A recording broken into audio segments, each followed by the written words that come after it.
Yo, yo, yo. Hey guys, welcome back to another awesome edition of the Best Practices Show podcast. Thank you so much for showing up.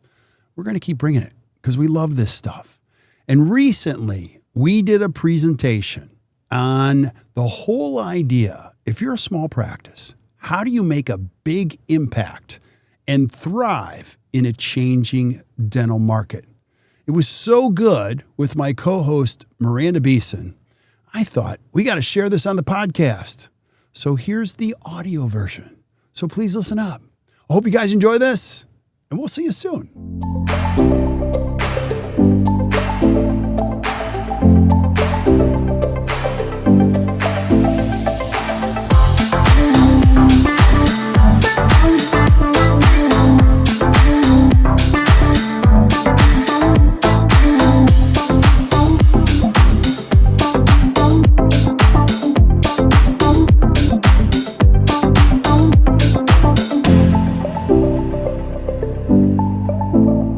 All right, so how do I share? You like that one? Is there a green button here somewhere? Lord help us. Oh, it's been a minute. I've been sharing on the last few. Yeah. So, okay, can you see my screen? Sure can. Check it out. Check it out. So today we're going to be talking about small practice, big impact, thriving in a changing market. And so I'm super excited about this because this is, and again, I have to say this, like I still have people that talk to me every week and they're like, what do you do? And I'm like, oh gosh, I've been doing this for a long time. Anyway, we help dentists, and we coach dental teams, and we don't coach teams that are necessarily broken. Yes, there are people that come to us and they need everything that we have to offer, but most of the teams, I'd say 80% of them come to us. They're actually excellent and they're just trying to figure out what to do next. And I'll say this as carefully as I can. It's really easy to get better when you suck at something. And I'm not saying you suck at something, please don't. But the better you get, the harder it is to get better. Does that make sense? Like it was really easy. Like when you open your doors, you just started treating people nice. You took a course, you learned how to do this thing, and you're like, wow, that was a big impact. Then you hired your first team member who took a lot of the responsibility off your shoulders, and you're like, wow, that thing got better. Then you got Miranda as a coach, and wow, things got better. But then there's a certain point where you hit the ceiling. And you're like, wow, the gains aren't as big as they are. And what we do is challenge people to get through those gains. When you hit those ceilings, the only thing that breaks them is you have to think differently. You got to change the way you think because working harder, adding hours, more manpower doesn't give you the gains anymore. You got to think better. And so today we're going to share with you how to think better in this world. So, but before we do, let me go down that path a little bit more about what we do. You might be thinking, gosh, I'm showing up at this webinar for the first time. And I'm like, what do we do? We have built an entire ecosystem, a community to support independent practice so that you can make your own decisions. You can go to work on your own terms. You can choose how to care for people. You can have that freedom that you wanted in the very first place so that you could go to your kid's baseball game at 4:00 when you want to. Who cares how big and awesome and cool the practice is? At the end of the day, time is the new rich, and you can say, what an amazing day today. And I'm sitting here at my kid's baseball game. How beautiful is that? That's when you really cherish the moments that you get to do this in this great profession. And doing so, we have all these resources. So we built them in 3 levels. And you could start your journey however you want to start. You're like, I don't know, these people are kind of a little strange, but I want to start the journey on my own. Go ahead, knock yourself out. Go back and join the Best Practices Association. You're going to see we have thousands of resources back there and videos to help you on the journey, and you could do it on your own.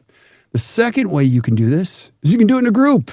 It's very hard to do anything successfully on your own, and you can be with other dentists that think just like you, that are in different towns. And what's really cool, when somebody's in the same business as you in a different town, they share everything because they don't care.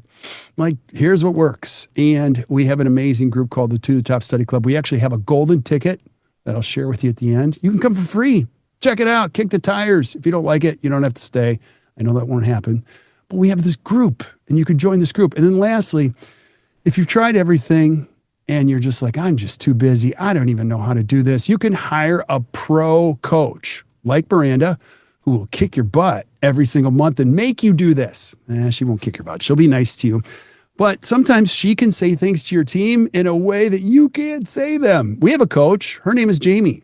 Like, I say things all the time, and people are like, oh, here he goes again.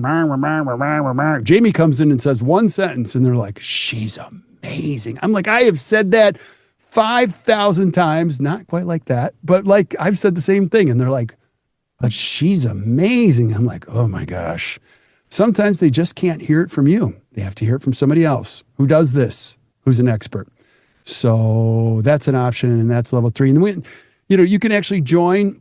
If you take your phone or your photo thing over the QR code, you can join it and start the journey. And I promise you, you'll love it. You'll see a whole community of people back there ready to support you and help you every step of the way. Anything you would add, Miranda, before we go? No, I threw the link in the chat. If anybody's not in the BPA, you can click there and sign right on up.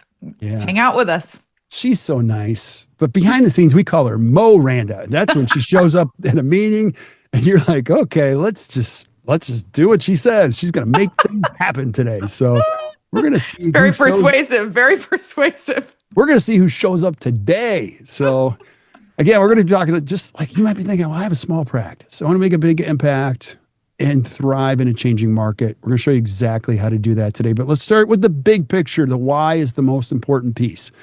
And we love looking at the research and the data. And according to a research brief published in 2025 from the ADA and the Health Policy Institute, you got to check it out, man. They have some amazing stats back there. Practice ownership rates among U.S. dentists has been slowly declining, not massively declining, slowly declining. There's a lot of fake news out there saying, well, DSOs will own 90% of all. That is absolutely not true. It has declined, but not nearly as what people think. And as of 73% of dentists are practice owners, it's down 85% from 85%. So it went from 85% to 73%. And there's a lot of reasons. But that's over 20 years. Yeah, absolutely. I think it's telling that story that you're saying. I'm like, there's a myth out there that private practice ownership is going away.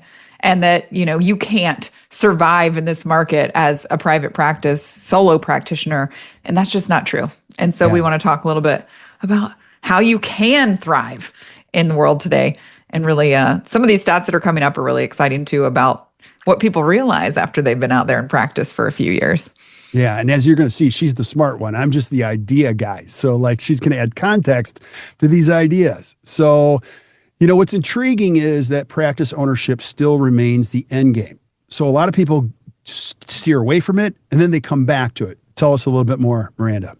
Yeah. So the biggest thing is, when people first get out into private practice, they're not exactly sure maybe what they want to do. And so it used to be a bigger trend that a significant amount of doctors would graduate or dentists would graduate and they would go into practice ownership. And what we're seeing, and actually, I think if you go to the next slide, it might even be there, that there's this trend that early on, say, 5 to 10 years out of school, a lot of dentists go into an associateship. And then what we're noticing is these trends that towards the later part of their career, mid to later part of their career, they're transitioning into wanting to leave and go in to private practice. And there's some key data, if you go forward one more, that is pretty interesting when you look at that. The biggest thing is freedom. And I think that what we're noticing through the data is that they're out in the world, and look, we say this all the time. There is a place for corporate dentistry in the profession. And we're not, anti that. But what we do want to do is help explain the beauty of entrepreneurship and really foster that. And so that's where it comes, is within the freedom. And so within the same, a similar report, same source, ADA, the Health Policy Institute, in 2023, they did some data around what are dentists experiencing that's different when you leave that DSO associateship model and go into ownership. And so much of it is around freedom. So again, going from 32% to 94%, that's massive, by way of feeling freedom and clinical autonomy and satisfaction in their clinical autonomy when they're able to step away from an associateship and lean into ownership. Business decision influence, having a say and how this business functions, maybe the products that we use or the processes that we follow or the people that we hire. Massive increase in that data, 7% up to 75%.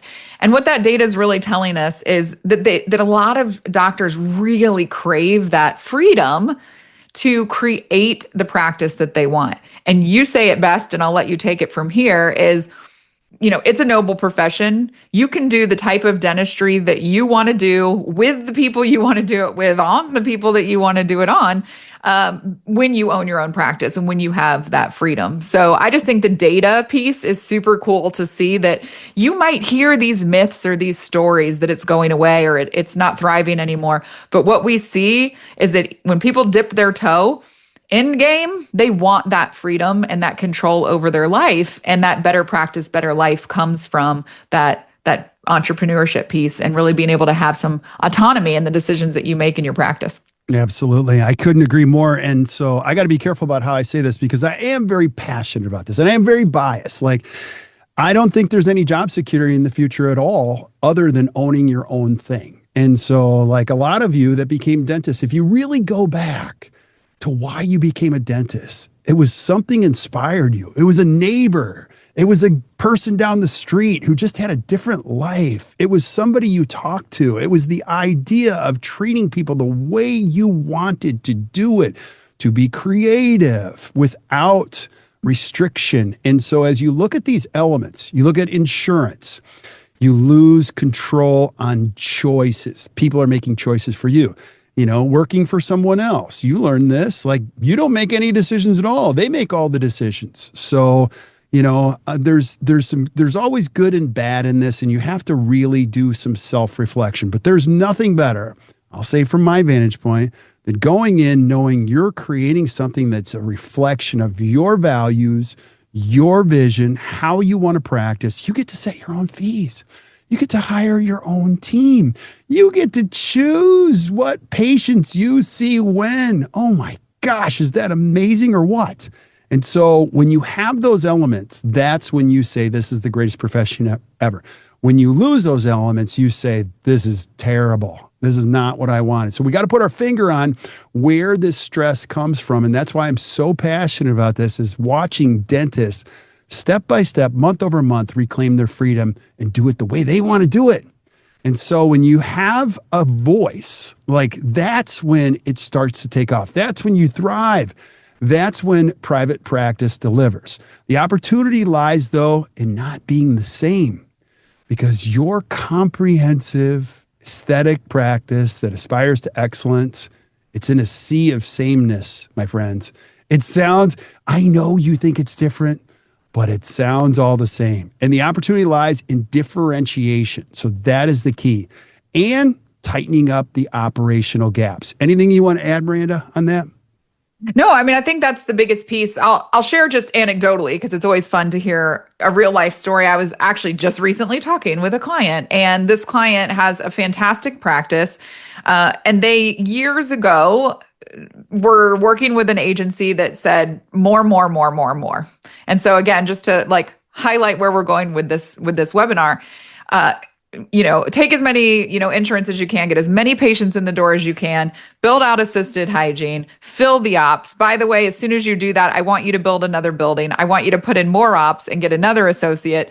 And this was a practice that originated with 2 doctors, an hour or more per patient, a 90-minute, 2-hour new patient exam. And they transitioned into this just like, you got to grow to survive model. And they got burnt out. They got burnt out so fast. They got burnt out. Their team got burnt out. And what really happened was that the patients started to feel a difference in what this practice felt like when they walked through the door. And it transitioned from feeling like this relationship-based family practice to, they could feel the churn and burn that was happening in the practice. And so they shifted gears. They came to us. Love that for them. And we have taken the time to really stop and pull the curtain back on, like, do we need more to really thrive? Can you be a little smaller and not focus on growth and getting bigger? Like you always say, bigger's not always better. And over time, leaning into these two principles of differentiation and looking at these operational gaps has started to swing that pendulum back for them into, now they went from 16 hygiene patients a day in an assisted hygiene column to, 12, and starting to give a little more time back to the patients where they don't feel quite as rushed. And sometimes it means we don't need 4 associates. We need 2.5. And we need to give people all of our devoted time and attention. And so when you differentiate yourself and you look at the operational gaps, you can really win with less. And that's what this doctor is really starting to feel, is this like relief, this pressure valve that's been released that they felt under for so long. And it's really great to be able to see that and to help someone say, you can function in this, what they would say is a small practice. They're really not a small practice. They have, 2.5 full-time doctors. I'd say they're a little more mid-sized, but in this big mindset world of like bigger is better that we keep, hearing rumblings of out there, it feels small, and it's okay to be small, and you can still thrive as a small practice. And that's what we're here to help you do. But these are 2 key elements that definitely can help you do it. Yeah. And people skip over this all the time. This is the key. One of the questions we get a lot from great practices: how do I get off these PPOs? Like, how do I get out of this? It's not about writing a letter. It's not about raising your fees. You have to be different. Like that, people have to look at you and say, I come to you because of you, and this place is crazy different. I understand that I have blah, blah, blah, and I'm coming to you because of you. When you do that, you win. And so many people miss that. They're looking for the quick fix. Like, you got to put your flag in the ground and go, we're different. Lulu is not Athleta. I don't know why I just said that, because my family will argue it's not the same thing. I'm like, it is the same thing. They're like, it's not the same thing. People are loyal to certain brands that they're like, that's the person. And if you look at major markets, I used to do this with specialists all the time. Like, you'd ask any periodontist back in the day, who's the best? There was only 2. There was not 9. There's like, if you're going to do this right, there's only 2 people in town you go to. Actually, 1. You know what I mean? There are people that have built a reputation on doing what they do. And if you've ever done this, you see it happen. People come in and go, I hear you're the person that does this. I know you don't take my insurance. I guess I have to pay. Like, you're very expensive, but I'm ready to do this. And you go, thank you. Come on back. So, and that happens as a result of differentiation. And your team feels it too, man. They love when you step into different. They don't want to work for a same practice. They want to work for a different practice. So let's talk about what that means. Step number 1, you don't have to worry about like getting your logo. Yeah, this is another thing. People send me their logo. I'm like, logo, your logo is not your brand. Okay. It's a logo. It doesn't make your practice different because you have a cool logo or website. Like, it starts with the internal vision first. Who are your core customers? When you look at the people that sit in your chair, who are those people that are your core customers that if you had more of them, your life would be better and your practice would be better? You have to identify your core customer, because more is not better. They're your favorite people. They care about the same things that you care about.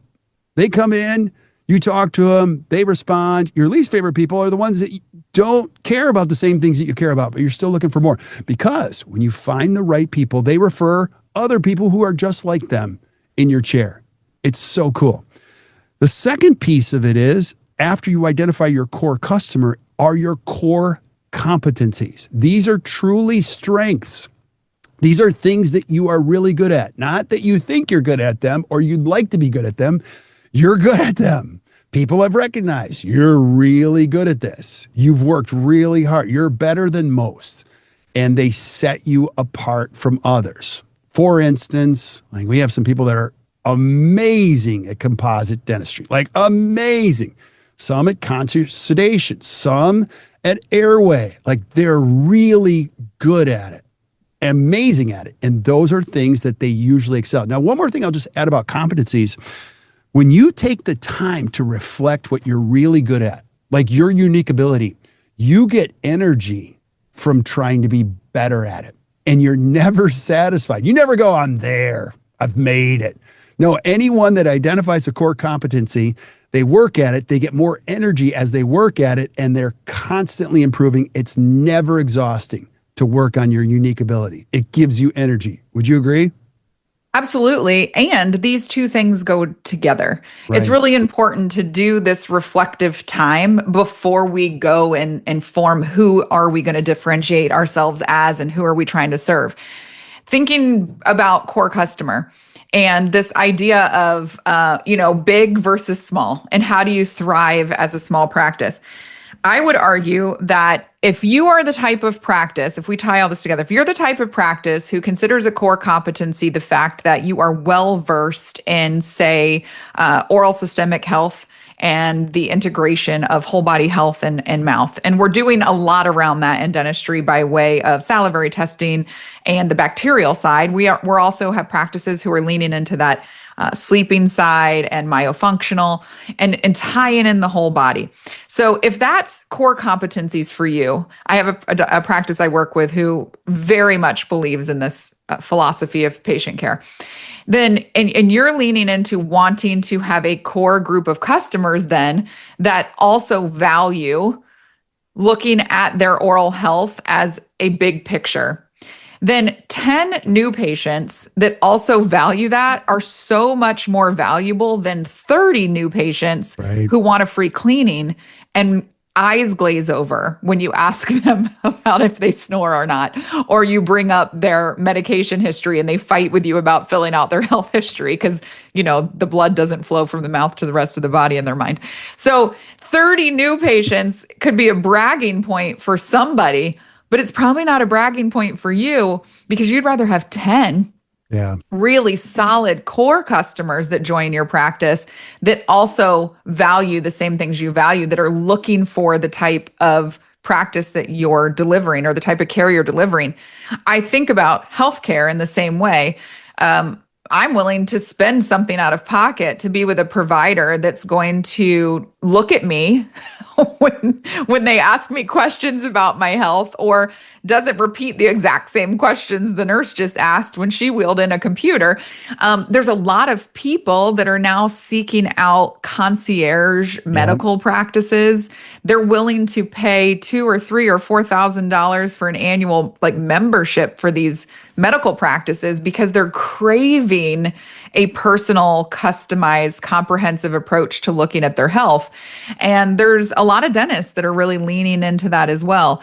And if you are just throwing mailers out there that say $49, new patient visit, you're not connecting the message of what you're really trying to create. And so that's where stopping and looking at what are we trying to create here? What type of dentistry are we trying to do here? And who are the people that want that as well, that we want to serve, and getting the whole team aligned around that.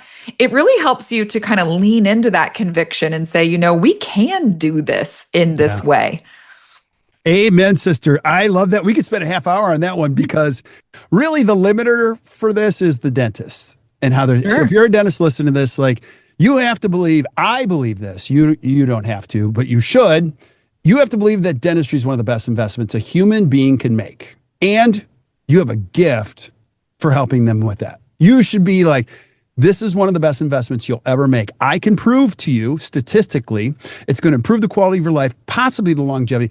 I know that what happens in the hole under your nose has a great impact on the rest of your life, and I can help you get there. I mean, I'm going off the rails with you guys, but a lot of dentists, and this is the sad part about our job, is a lot of people that I meet, they're like, well, it's just dentistry. Nobody wants to pay for they say this, nobody wants to pay for dentistry and nobody wants to go to the dentist. And I'm like, oh my gosh, I wouldn't want to work for you if you believe that.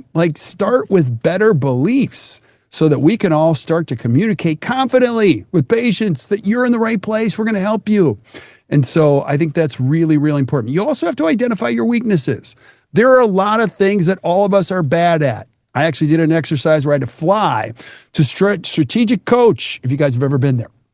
Dan Sullivan has a workshop called the Unique Ability Exercise. I actually went, took it, And it was amazing. I came back and Barb, who was working in her office, I'm like, I just took this amazing course. I found out I suck at a lot of things. She's like, you had to take a course for that? I'm like, yes. And so you have to list all the things that you love and you loathe and blah, blah, blah. And you basically narrow it down to like, you're really good at like 4 things and you're terrible at a whole bunch of things. When you are completely honest with yourself or somebody else is honest with you as a leader, you can start to focus on the few things, and I do mean few, that you're really good at, and you can stay away from your weaknesses. There's so much energy in this universe for helping people strengthen their weaknesses. And I'm like, don't do that. There's a reason I don't do the QuickBooks here at Act Dental. It would be a disaster every single month. So what are the weaknesses of your practice as a whole? It's very important to be fully vulnerable and honest with yourself here. Anything you would add, Miranda? No, I think you leaned into a good piece of it, which is identifying your weaknesses and then taking that next layer of, are any of these things that we want to improve on or I should work on? Versus, are there things that like, I'm just okay that that's a weakness and we're not going to do that here. Again, I mentioned the team that I work with who focuses on overall well-being. Like she doesn't do dentures. She doesn't do just a flat out dentures. She struggles with them. She struggles to, help people be satisfied through them. And she says, I have a great prosthodontist that if you want true, full denture, no implant, I'm going to send you right over there. And she's just really come to resolve with herself that like, that's not my wheelhouse. Right. And that's fine. I'm going to lean into what is. Right. Now, there might be things that you identify in your weaknesses that you think, it would really benefit me, the team, the practice to lean into improving on these. And that's where you got to know what they are before you know what road to go down. Totally. And I was going to piggyback right into that. Again, there's so much chatter. The problem with dentistry, there's only one. There's so much information and so much chatter. You don't even know who to listen to anymore. And there's so much push to be a super dentist. And so the young dentists, I love. Did you say super dentist? Super dentist or whatever. Okay, I was like, that's amazing. I've never heard that. You've never heard super dentist? A cape with a big tooth on it. What do they call? I mean, there's so many different names for the super dentist. Like it's like do everything because you can keep all this in house. Like, and the young dentists that I meet and have fun with me for a little bit. Or like, I love endo. And I'm like, no, you don't. And they go, no, I love it. And I go, no, you don't. You're a GP. You don't love it. And they go, no, I do. And I'll say, you've never seen endo done at a very, very high level. It's so well done. And then I see them like 4 years later and they're like, you're right. I hate endo. I'm like, oh gosh. You know what I mean? Like, you got to cut your losses early. Spend your time doing the things that you love and you're really good at it. And then you lose track of time. It's that whole flow thing where you're like, I don't even know what happened today, but that was amazing. Holy moly. So, and then lastly, you got to build a strategy with it. You don't have to do this overnight. That's why we're big fans of the EOS, traction system. We're quarter over quarter. We can just do one thing, 1 or 2 things where we're executing on this strategy and we're starting to make this happen. A lot of times people try to go to from 0 to 100 on these things. Don't do that. Let's do a few things every quarter, stay consistent, and you'll find over time, it transforms your practice. The second piece of this is you have to identify the operational gaps. There are gaps. I mean, every practice has these. Even the very, very best practices we have ever seen have these gaps, and there's potential that lives in them. There's also profit that's just sitting in there or it's wasted in these gaps, and there's 4 of them. The first one is the effort gap. And this effort gap is all of the things at the top before you actually collect a dollar. Let me explain. Their gross production, which I think is one of the worst metrics in dentistry today. I consider it a false proxy. People say, I produced $4 million. I'm like, no, that might be what your computer says, but that's not really what you produce. Do you know what I mean? That's your potential production, collection, blah, blah, blah.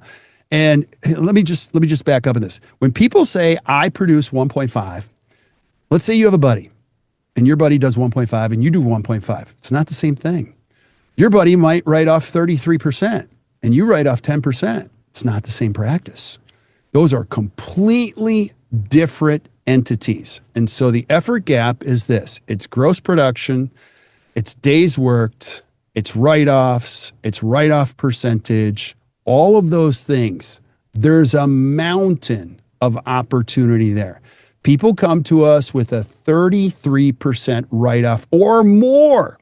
And what that means is you're writing off 33%, meaning you're working 1 out of every 3 days for free. And I would argue you're working more than 1 out of 3 days for free because you're actually paying everybody and you're not collecting a dime. You just glove up, see all these patients, and give your heart and soul to these people for free. Don't do that. And our coaching team tightens up that gap. So whatever it is, make sure you tighten up the effort gap. The second gap is the collections gap. So once you do that, and you don't have to get off of all PPOs. Let me say that as clearly as possible. Sometimes we get people that are on every PPO under the sun. Let's cut that in half. Let's go to 50% PPO and then maybe 25% PPO, and you decide where you want to go. Every movement they make, the more dollars fall to the bottom line on profitability and the more time they get back. It's amazing. There's a second gap called the collections gap. The collections gap is the difference between net production and collections. So you might net produce a certain dollar amount, like $1.2 million, but you're collecting 95% of that. And a lot of people think that's great. And I love how Robin says that on our team. That might be an A in the classroom, but that is a D in practice management. You got to collect 100% of every dollar that is owed to you. And that can be done very easily with the right training and the right systems in place. Miranda, what are your thoughts? I just like to put dollars and cents to it. And so anyone that's listening, let's just throw out like what this looks like. So it's let's say $1 million practice. Say your gross production is $1 million. You're maybe a 1 doctor, 1.5 doctor practice, and your gross production is $1 million. And you're feeling really good about that. This is maybe the first year you've hit $1 million and you're like, we're part of the $1 million club. Whoop, whoop. You buy, candy bars for your whole team. And then you don't have money in the bank and you're so confused. But let's just talk about the effort gap and then how it feeds into the collection gap with dollars. So you're $1 million practice. You gross produced $1 million. You're really excited. But then your write-offs are 40%. It is not uncommon for me to see a team writing off 40%. It is probably more common than not. So that's $400,000 right off the jump that you're never going to see it, right? It's 40%. And so when we're looking at that, just, am I doing the math right? I see you squinting. No, I can't do any math. That's why I was going to say, I'm doing it in my head. Am I right? Yeah. You are right. So if you reduce that by even 10% and you go from a 40% write-off effort gap to a 30%, it's $100,000 that you're now putting in the bank that you weren't before. Right. Right? You go from 40% to 20%, it's $200,000. $200,000 that you're putting in the bank or being able to use in your practice that you weren't able to do before. And so when we really put dollars and cents to it, it sounds silly to say, sometimes we go like, okay, what's the difference between 40% and 35%? What's the difference between 40% and 30%? It's hundreds of thousands of dollars in your business. And then that layers into collections. And yes, it's so important to make sure you're collecting 100%, but let's just follow that same path. You're at $1 million, but now you're writing off 40%. So now you're at 600,000. And then you're only collecting, 95%. We're not even able to then get that full 600,000, right? There's a chunk of that now that isn't going to end up in our bank at the end of the day or be able to be used in our practice. And so the point of this, as you listen to Kirk talk about these gaps, is really sit down when we're done with all this, look at your numbers and say, okay, wait, where am I at with my gross versus my net? Yeah. How much am I writing off? And if I change that by even 5% or by 10%, how much more would I be able to collect? Okay, now let's look at what are we collecting. And like you said, I love Robin's phrase too. 96 is an A in school, but 96% in collections is not an A because it is tens, if not hundreds of thousands of dollars for some practices that once it's out there, the likelihood that we're getting it diminishes every single day. Once it hits our AR, the likelihood that it will be in our bank account at some point, even though it's owed to us, diminishes every single day. And so collecting 100% right now is the best way to help support our small private practice and help to make sure that it thrives. So I just want to throw those numbers on it so that as we go through the process of these gaps, you're starting way $1 million, woohoo. And before you know it, we've diminished that down. I've seen it happen, 2 practices, right? $5 million. And one of them at the end of the day is profiting maybe $2,000 and the other one, a month, and the other one's at $30,000. And so it's just a matter of like, what's happening in all these little operational gaps within your practice. So yeah, sorry to interrupt, but you can keep filling in the scoop on what the next couple are. But I just wanted to put those dollars to it because sometimes like we have to think really granularly of like how this looks in my practice. Yeah, don't ever apologize for interrupting because it's brilliant. I love how you said that so well. That is so crazy important. And I just have to piggyback for a second because the cool thing about this webinar or our podcast, I want you to keep showing up. Here's why. We're going to tell you the truth. You don't have to like it. You don't. I love this profession so much, and there's so much crap out there that we have to unwind it all. We get these great people, and I'm like, where did you hear that? And they're like, well, so-and-so said that. I'm like, oh my gosh. And so there's a term that's used in dentistry. It's called growth mode. We're just in growth mode. What the hell is that? So I'm going to speak to maybe the ego of a dentist who's listening to this, who's like, no, you don't understand, Miranda. Like, I don't really want a small practice. I want a big practice because I want to get away, and I'm going to sell this at some point because I'm going to scale it. I'm going to sell it, because I'm going to make millions when I sell it. No, you won't. I'll tell you why. Because you're going to get into growth mode. You're going to add all of these ops, and at some point you're going to have 18, 19 operatories, maybe. Okay. It is crazy to me how many practices we get that produce 4 million or 6 million and they have no money. Like no money. Do you know how dangerous that is? To have that much volume and have no money. You are running on thin air. Like you are this close to going under when you do. Don't do that. And you're only doing it because you've heard it. Add ops, add ops, add ops. Well, meanwhile, everything's getting tightened all around you, and you don't even know why because you're not auditing EOBs and you have no idea what's happening. You're just putting an ad on Indeed trying to find the next person to service all of these operatories. Don't think like that. Think like right sizing. And then you're going to say, well, I'm just going to sell this to a DSO. Well, once you get to that point, here's what happens. You've calculated your EBITDA. They have a different term. It's called adjusted EBITDA. They are not even close to each other. And if I owned all of those DSOs, which I would never do that, but like if I did, we're only going to buy profitable practices. And we're only going to give you a multiple of an EBITDA, and it's not the same thing. I'm going to give you an adjusted multiple. Like you're going to be greatly disappointed when you get in that room and they show you what they're going to offer for your practice. And you're like, I gave my heart and soul to this. I worked on Fridays. I worked on evenings. I missed kids' games to service this monstrosity. And that's all I'm going to get in this whole process. Now, I'm passionate about this because you got to be careful of what you're building. And when you do the gaps, you might get stressed out by what I just said, but here's the cool part. If you do the gaps, it's right there. Like it's all right. The data doesn't lie. It just tells you right in front of you. The third operational gap is the overhead gap. Now, overhead is not overhead. Back in the day, people used to say, what's your overhead? 54%.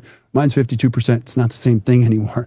Like overhead just encompasses everything. And it's a function of your collections against your true business expenses. And they ultimately affect your true profit. Now, at the end of the day, you have what's called your cash flow gap.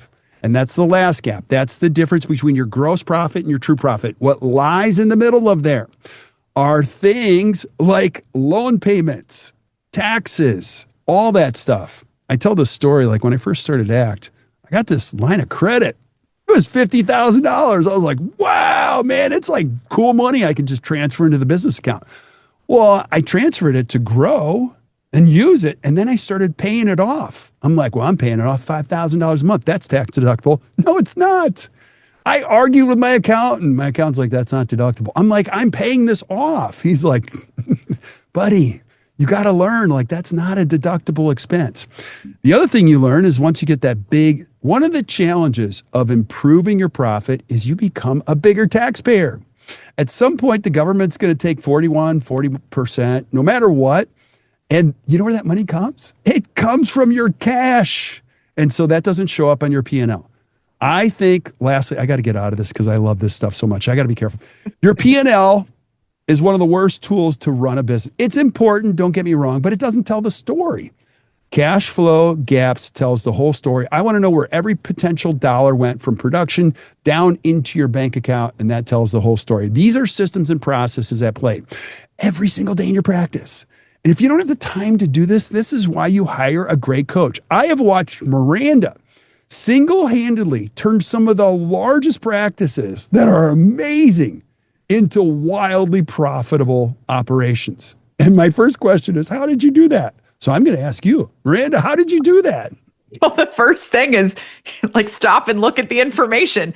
A lot of times it's just a matter of it's not something that doctors are looking at from start to finish on a consistent basis. Right. So we have within the ACT coaching program, the GAP scorecard. And so it does allow for us to in one screen be able to see from the dollar coming in to the last dollar going out and then landing on where are we in profitability. And you don't really have that. Like you just said, there is no document you're getting from your quarterly reporting or your CPA that gives you all that in just one screen. You're having to pull your P&L. I think it's a very valuable tool, but like you said, it's not if you don't tie it in with your cash flow and be able to see your financing activity and understand your tax estimates.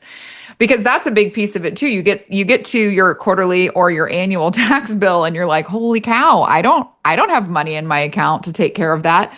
But when you're seeing it all at one time and you're looking at these gaps every single month, okay, what was my gross? How much did I write off? Where was my net? What did I collect? Of what I collected, where did it all go by way of the expenses in my business? What did I get paid? What did my associates get paid? And then we have a line item in there where we encourage teams to set aside or plan for an estimate of what your taxes would be each month. Right. Take that quarterly estimate, break it out month over month over month, because guess what? You can't actually spend that $18,000 that you think you have in profit this month. You need it for when those taxes are due. And so being able to look at those cash flow pieces is really imperative, because what you see on your P&L when we get a pat on the back that says like, oh, I did a good job, or your CPA saying you're doing great, like shout out to the CPAs that help dentists to see the whole picture, because that's only a piece of the puzzle. And so when we can really see that month over month, and I can say to someone, you know, how much reserve do you have to be able to continue to facilitate this negative $6,000 of profit every month or negative $8,000 of profit every month? And they're like, not a whole lot. Great. What do we need to do right now to pull you out of a deficit? What can we do in which of these gaps that's going to give us the most impact right away? And everyone wants to jump right to, I got to produce more. Right. And it's like, no, stop. Maybe, right? Maybe. But before we do that, because we call it the effort gap for a reason, there's so much effort that goes into producing more from you and from your team. Let's first make sure we're getting everything out of what you're already producing. We can come back to that conversation of, do we need more? But in the end, I want to help you get to where, you know, you're profitable. And I know that's all any dentist wants, is to see that there's profit, there's money in the bank. I can take a vacation. I can know my practice is fine, and I'm not stressed about, you know, buying an ice cream cone and the Mickey Mouse ears all in the same day, because we're good. I've been there. Yeah. We've all been there. Yeah. So well said. And if you're listening to this, you're like, I'm just going to revamp everything. No. Every successful change process, and I do mean every successful change process, starts with one step. It's telling the truth. AA has to start with, I'm an alcoholic. I need to change. You know, a weight loss process. Where are we at? You doing comprehensive dentistry. Let me find out where you're at, Mr. and Mrs. Patient, before I even start to help you. Same thing. So you got to figure out where you are at. The GAPS process helps you. We actually have that first step. It's called an assessment. You don't have to like it, but our team will do a complete assessment of your practice and dispel any rumor and tell you where every dollar goes. You'll freak out. You will, but we won't leave you there. We'll show you. I mean, you might be pleasantly surprised. You might be. You might be. And what that really speaks to is the data. So that's the third component. You got to lean into data. Right now in the state of Wisconsin, people are up in arms because Microsoft is coming here and they're going to build a 2.5 million square foot facility that does one thing. Guess what it does? It's data. Like what the heck are they doing? Data is the new world solution to a lot of people's problems. And you have to use this incredible tool. According to a 2022 Dental Economics annual practice survey, or 50% of practices do not regularly analyze more than 1 or 2 KPIs. They don't even know anything. A lot of them are still using the KPIs from 30 years ago, which are what? Production collections. I said production collections. Which, I don't, it just doesn't. Production collections, new patients, if we add a third in the mix. Yeah. And so we're privy, we have our friends at Dental Intel, and what they've done is they've given us the keys to what the DSOs use, which is the DSO platform. And it's like crazy visibility on practices. Now, I'll just tell you what the DSOs do. They have this plugged in all of their practices to compare performance in each op. In hundreds of practices, they can identify inefficiencies like hygiene reappointment. Sally in practice 92, her hygiene reappointment is 53%. Let's get her paired with Nancy, who's at 96%. And overnight, they can transform an operatory. Now, I don't know what to do with that information other than tell you it's happening, but here's the cool part. It's so cool because it's right there. They thrive in data. Data tells you everything. And if you have children and they play baseball, there's an app that has changed everyone's life. It's called a Game Changer, because you think your kid's going to play in the major leagues. You think your kid is the greatest kid that's ever played baseball. And then one day the coach makes your kid either sit the bench or bat number 9. And you're up in arms. You send an email to the coach. You're like, my kid's going to the major leagues. And then that coach opens up Game Changer and shows you that your kid is batting 100, which you're like, wow, he should probably be sitting the bench. The data doesn't lie. The data tells us which Kirk, it's so funny that you bring that up. You and I are both sports parents, and we have so many stories and analogies. I sit there and sometimes when I'm watching a game and I hear parents, rah, rah, rah, and I want to think to myself, man, I wish we all had stats in our lap so I could be like, actually, she doesn't suck as bad as you're over there saying that she does. I think that it would cause a lot of peace amongst sports parents if we had data in front of us. And it's no different than the peace that we get in our practice when we can use numbers and not our feelings, or this, I get emotionally flooded because there's all these holes in the schedule. Wow, the practice is falling apart. Okay, let's calm down for a minute. Let's look at the data. Yeah. And speaking of calming down, here's the coolest thing about data. Data is unemotional. It doesn't lie. If you and I are talking, if I'm a dentist and I'm talking to you and you're a team member and you're talking about how and we don't have any data, we're just having a conversation. It's probably going to get emotionally charged. We're just having a conversation about how you feel. If we're looking at data, we can talk about what's happening. This is truly what happened, and we can come to a solution together. It allows practices to identify inefficiencies. What's so cool, I can't do this, but Miranda or our coaches, they can pull up the dashboard and go, oh my gosh, I don't even want to know where this practice is. Doesn't even matter. I can see opportunity. It shows us opportunity everywhere. You can look at the annual patient value on a practice. You already know whether they're a comprehensive dentist or not. You can see a world of possibility. It is crazy how much it tells us. It also you're the idea guy, but you just gave me an idea. Now I want to make a resource that's here's your feeling. Here's the data you should go look at to see if that's actually true. Oh my gosh, that is brilliant. Do you know how many relationships we might save with that tool alone? Yeah. Hey, I tell you what, a coaching call, when a feeling pops up, if I pull up Dental Intel and go, let's dig into that feeling. Yeah. That feeling of panic goes away pretty quickly. We might still find a data point that confirms our feeling of anxiety, but guess what we can do? Now we can pinpoint exactly what's contributing to that and create a plan to solve it. Otherwise, we're just hashing out the feeling with no resolve, and that doesn't feel good. So right. I might have to take that one day and do something with it. You better, because we could use that right away. Could you imagine if you went to the middle school and you said to the teacher, how's my kid doing? And they go, well, we don't keep data here. We just give stars and high fives. You would go, I got to get my kid out of this school. You know what I mean? We need data. Data shows how people are doing, and it gives us the opportunity of what to do. This is where we can really bring big, and I do mean big, differentiation back into the equation. Little by little, you can change a practice. So let's bring it home, Miranda, before we start talking for another hour on this. You give us the final takeaways on this. Well, a great practice, the culture, the that outcome that you're looking for. We talked in the very top of the webinar about the freedom that comes from owning your own practice. Like tying that all back together is you can design what you want your practice to be, the purpose that you're fulfilling, the culture that you're creating for your team, for your patients, but it has to be by design. We don't want to just leave it to chance. And you can't chase every little flashy thing that you see pop up in a chat forum or a magazine or on Facebook. You have to really stop and reflect on your own self. And that will then allow for you to dig forward into differentiation. You can really stop and say, what are the things that we value most? What are the competencies that we want to create here in the practice and the people that we want to serve? And honestly, write it down.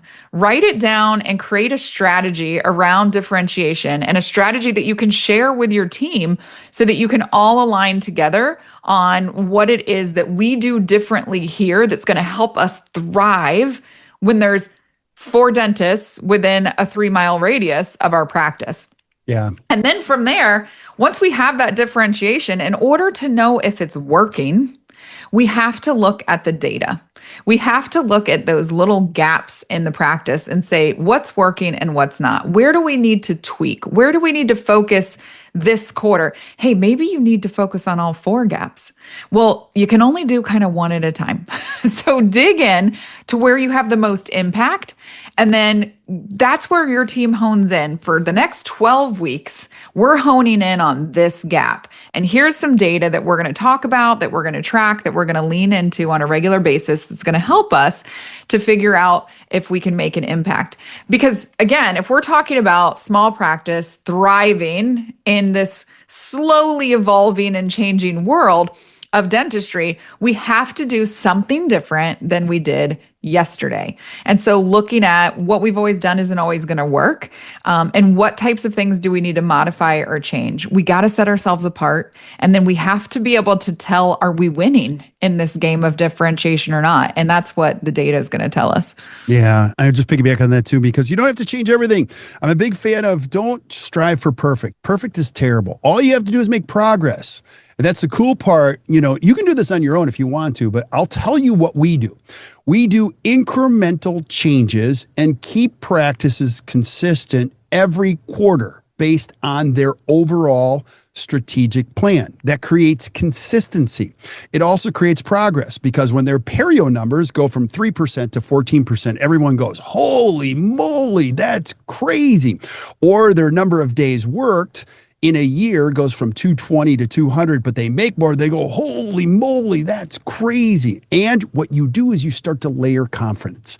It improves your culture. People start to feel the difference here. You can't fake how people feel in your practice. When they look at you as not a hot-winded bag of air who's like, we're going to do this, who somebody's actually does something quarter over quarter, they believe in you. They go like, I love this place. You're crazy, but like, get back there and do that. Like they start to believe in the mission that starts to happen. You know, lack of consistency is the signature of mediocrity in dentistry. So when you can be consistent, you can use the data, you can improve your practice, you become different a little bit quarter over quarter. You'll wake up one day and go, wow, we're an overnight success, but that took 5 years. You know what I mean? Like it's crazy how it transforms a practice and a culture. And then one day you go to your practice, you get out of your car and you go, I love this. I don't know how this happened, but I freaking love going to work, man. I can't even believe we're here. I work 182 days a year. I make good money. Like my team's happy. We all get out of here at 3:00. They get to go pick up their kids. Like you say to yourself, this is the greatest profession ever, but it starts with you making that decision. I love it. Well, anything else? I was going to say, if you want to stop sharing for just a minute, sure. Also just, well, actually go first because I know you wanted to show the golden. Oh, you're going to make me press this green button again? Yeah. Those final takeaways. Right, cool. Yeah. If we go past that to the golden ticket. Oh, yes. Thank you. Sorry, not that one. This Keep one, going. Next that one? didn't get updated. Yep. There you go. All right. So here, I mentioned this at the beginning. So we have our, you want to do it in a group. I encourage you to do this. Being an entrepreneur is lonely. It's hard. Don't talk to yourself. 80% of self-talk is negative. You're the worst person to talk to when you need help. You need to talk to somebody else. And so we have a group of other dentists. It's called the To the Top Study Club. We actually hold it here in Milwaukee. You come hang out with us. It's one of my favorite things we do. And here's why.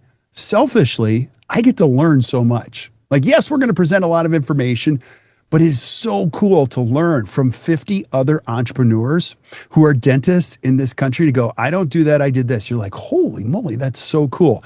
It's one day, it's from 8 to 3, and you can come and kick the tires for free as our guest. We'll roll out the red carpet. We don't really have a red carpet. We should get one. But like, you could come hang out with us. We'll feed you. We have a coffee barista here. We have breakfast. We have lunch. You're going to meet some amazing people. You will crazy be inspired. I tell people all the time, like, you ever taken a course for 4 days in like Scottsdale? And then your first thought is this could have been condensed into one day. I have. This is the opposite. We take 4 days of information, we condense it in one. You'll be overwhelmed. You'll say to yourself, this is a lot of information, but you won't leave empty-handed. And you'll leave with a community of people committed to helping you get better. And you can see it for free. It's called the Golden Ticket. If you email Courtney on our team or Gina on our team, or you can email me, Kirk at Dental. I'll roll out the red carpet. Well, we don't have a red carpet. We're getting one. So we'd be so happy to have you. Come join us. I promise you, you'll love it. Any last thoughts before we say goodbye? Well, yeah. So I just put Courtney's email in the chat, and I was just throwing it out there if anybody has questions. So the CE's in the chat. Courtney's email is in the chat. If you guys have any questions, we have just a couple of minutes. I always like to open up if there's, one question that you would ask a coach around this about your practice. If you want to ask, feel free to throw that in the Q&A if you don't want it to be in front of the whole group, or if you just have any quick questions, Kirk and I have just a couple of minutes. If you pop anything in there, we'll be happy to answer it for you. But otherwise, no, I think this is fantastic. And I'll add one little layer, because it kind of speaks to a conversation that I was just having with some dental team members recently. So I was in Michigan, and we were talking with the West Michigan Dental Society, and it was dentists and their teams. It was great. We had a wonderful day. It was really awesome because there was so many team members in the room that were just really into learning, which I love.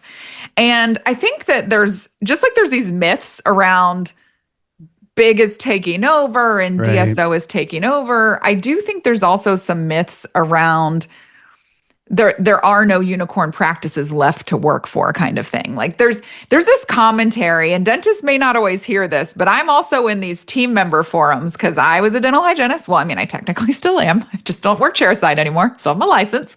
I worked admin. I've been in multiple seats in multiple practices. So I understand both sides of this picture. And I'm in a lot of these groups for team members. And I'm telling you, the story within these groups out in the dental profession is that it's not a rewarding career anymore. Like it feels like grunt work for a lot of team members nowadays. And I'll see posts or I'll hear things about like, what are you guys doing that's not dental hygiene? I'm thinking about going back to school. Or there was just one the other day, and gosh, I wish I could just call these people up and just give them like a pep talk, because it was like, oh man, I just signed up for a dental assisting program, and I popped into this group so that I could start connecting with dental assistants. And now I'm scared. Like, do I want to do this? Because the commentary out there in the world is just so negative a lot of times. What I think is also so beautiful about what you can create with a thriving private practice is that we can create this culture and this space that team members want to be a part of. And if we could get that message out there, so we have other podcasts and webinars about this, and we can come circle back to it. But just as much as you differentiate yourself as a thriving private practice to your patients, you can differentiate yourself as a thriving private practice to team members. And you can create this differentiation that brings people to your team that really want to also serve and take care of people and be taken care of in the way that you are. There's team members that just want to be respected in these roles. And I believe that happens every day. I see it with the teams that we coach. some of the most fantastic team members and the most fantastic relationships between the doctor owners and the team members. And it just comes down to differentiation and culture and intention and designing this place where we're serving a more meaningful purpose. And so I think it just carries over into that side too, because Lord knows hiring and keeping and finding team is hard everywhere right now. And I just want to shout from the rooftops to every team member out there that's like, it sucks. No, it doesn't have to. There's these great practices that are ready for you to come on board. That is so well said. I say that all the time when you say this because you hit a nerve every time you say that stuff. But like, I see that as the opportunity. That's the golden opportunity in dentistry. You don't think there's good people out there? I hear there's no good people. No, there's a ton of them. They're just not working in your office yet. Like, you know how you find great people? You don't. They find you eventually over time because you're consistent. You get the coolest team members who are like, how do I get a job here? I'm telling you firsthand, it's not easy. It takes a long time. But when you get there, you're like, holy moly, you spend 30% of your life at work. You got to be the ultimate talent magnet for that opportunity. And I'll speak to the team members too. There's a lot of practices out there. You just got to search for them. You got to find the right person, the right value system, and it changes everybody. And I'll leave you with one last thought. I'll say it collectively. If you do this long enough, you're going to learn there's a magic in the world of business. There's a ladder out there, but it's not the top that's crowded. It's the bottom that's crowded. You go to a massive dental meeting, everybody's doing the same thing, complaining. Like there's a few people that are at the top. They're like, I don't believe what they believe. No, I have regular hours. I charge my own fees. I get to, like, it's the bottom that's crowded. Why would you care what anyone pays? Like, why would you care what everybody else does? Put your flag in the ground, decide what you want to do. And what's really cool is you practice in the United States of America. You could try something, and if it doesn't work, you can change it. And that's why we're here. I believe you could have a better practice and a better life. That's what we're all about. If you believe the same thing, join us. We'd love to have you. Miranda. Oh, that was like mic drop, Kirk. Yeah. Woo. This has been fun. I'm proud of us. 3:01. We're only 1 minute over. Go us. Yeah. Transparently, like I'll tell you guys what's going on here. Like we're having so much fun because we've combined these communities. We really stepped into who's good at what, like having some more fun doing this. And we've just met some incredible people. And for me, that just gives me energy. Just gives me energy that we're going to leave dentistry in a better place than we found it. And I don't think that's going to happen. I know it's going to happen. So I'm excited to be here. I got great people surrounding me like Miranda, and you can have it too as a dentist. And you as a team member can have that. So join us, figure out how to do that. So Miranda, thank you so much. Yeah, thank you. This was awesome. Thanks for everybody who came and hung out with us for an hour in the middle of your Thursday. You got it. Until we see you guys next time, or you hear from us next time, keep showing up for all the things we're bringing it, because we're going to keep bringing it. You guys are the best. Enjoy your week. Enjoy your weekend. And we'll see you next time.